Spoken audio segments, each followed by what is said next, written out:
Hello world. I'm here currently rigging down my studio, and I thought I would give a little guided tour before I rig it down. So the studio is located here at Fellesverkstedet, which is a public access fab lab that I built up with peers here in Oslo. So all of what you see out here is public access workshop. But here behind me is my private studio, where I, for the past few years, have been running my open hardware business. So let me give you a tour.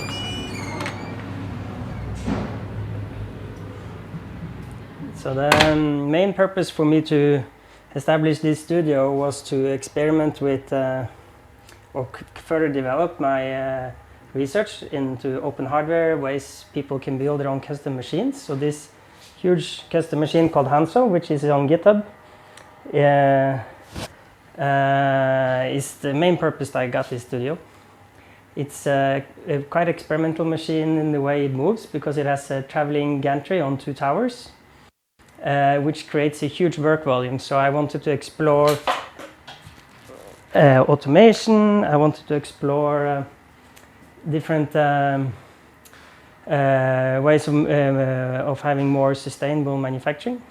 And you can see I have a spindle on here, permanently mounted for CNC milling. But then I also have a tool changing mount that was designed by Jake Reed at CBA. So let me show you that. So over here I have a few different tools. So you can see I have a large flow 3D printing head, pen marking, and also started working on open hardware rotary knife cutting tool. So currently it's in manual modus for now, so you can see you can clamp down like this. And now below the spindle, after connecting this here, you can do a quick connect, then I can use an extra axis to drive to position the knife for fine cutting. And like this, I've been able to explore lots of different manufacturing methods in a huge volume. So what you can see here on the bed of the machine is the leftovers of an experiment that I wanted to do for a while, which is about cutting up slices of wood and then gluing them up on the machine, and then 3D milling after the glue has hardened. And I actually used plastic nails with a nail gun, so you can see you can mill right through here. And it's sort of like a 3D printing with wood. You get then much higher precision than if you 3D mill the slices and then assemble them. You can see also you can have cavities, complicated geometry.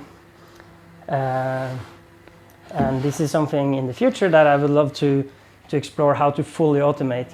For now I apply the glue manually. I used a nail gun, manually picked up the pieces, but that's, you can imagine with a huge machine like this, you have space enough for a full sheet where you cut out the parts, you change tools, pick them up, and then you can build up the object at the end of the machine. Because the current work area here is 3 meters by 1.4 by 1.5 meters. So let me just show you the machine move, because that's nice. And this is where I sit and do my design work.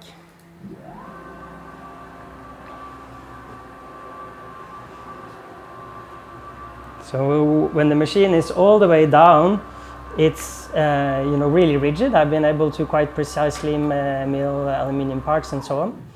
But then I see, it goes further up, printing large objects like these test rockets I did for a friend of mine who teaches rocketry. Then it's of course less stable, but stable enough to be quite precise. Further, I have what Neil Gershenfeld calls cheap and cheerful Chinese PCB milling machine. I have a small 3D printer for 3D printing.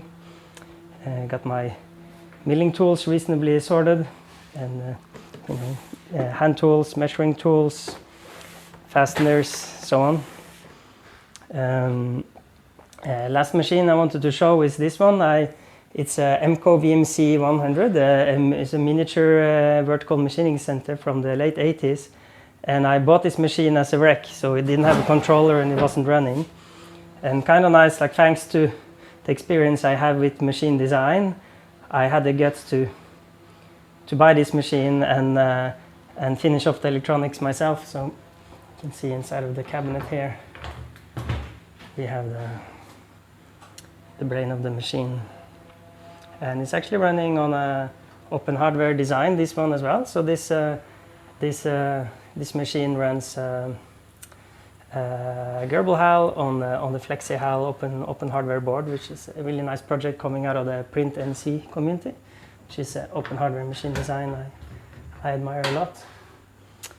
A little bit of material storage. You can see the dust extraction. I can, thanks to this 3D printed adapter, I can hot swap between extracting dust while milling, or I can connect the vacuum cleaning hose, and this starts up automatically when the spindle starts up. Kind of important is the couch for taking a rest when I need to. On the wall here we have a Hemfree 2 cut sheet. So this Hemfree 2 is a machine, a large format milling machine that can make roughly about 80% of its own parts from a sheet of phenolic resin. And this was actually a marker drawn by the machine itself, and that machine was prototyped.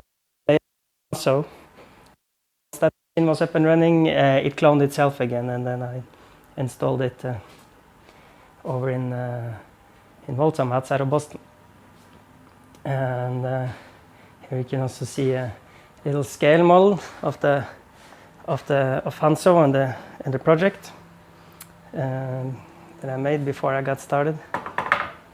And finally, there's an old open source project of mine, an open hardware project, the layer chair. This is an old prototype from 2014 that I sit on and while I do my design work here in my studio. That's it for now. I want to give a huge thank you to my awesome patrons who support me in creating and sharing open hardware projects like Hanso here behind me. So thank you a lot.